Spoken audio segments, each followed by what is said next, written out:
Shortly before the blaze was spotted and the alarm raised, a youth was seen running away from the toy counter in Woolworths, which was the seat of the fire. More than 40 shoppers and staff were evacuated from the store within 2 minutes. Some of the staff had been watching a video on fire precautions less than an hour before the blaze broke out, and initially some of them thought that the alarm might just be a practice exercise.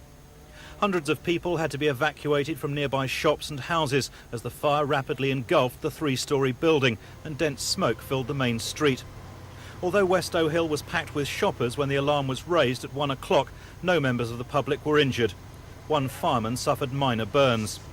It was shop assistant Jan Wright who raised the alarm. Some young chap said to me, "There's a fire there." I'd smelt the smell of smoke anyway, and as I looked up, it was just where the toy counter is. It was just the flames were coming up from down the back of the store.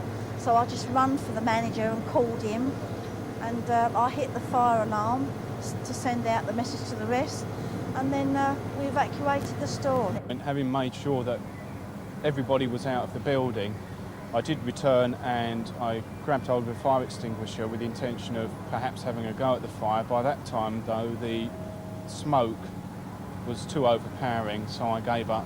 15 fire appliances from all parts of South London and about 100 firefighters were called in, yet it still took over 2 hours to bring the blaze under control and prevent it spreading to adjoining buildings. How's it actually developed into such a huge scale fire from such a small start, do you think?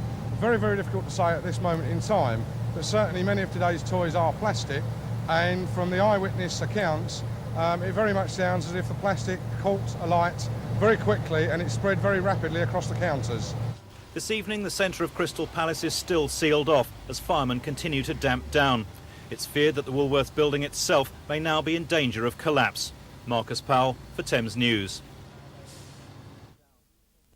As firemen continue to damp down, it's feared that the Woolworths building itself may now be in danger of collapse. Marcus Powell for Thames News.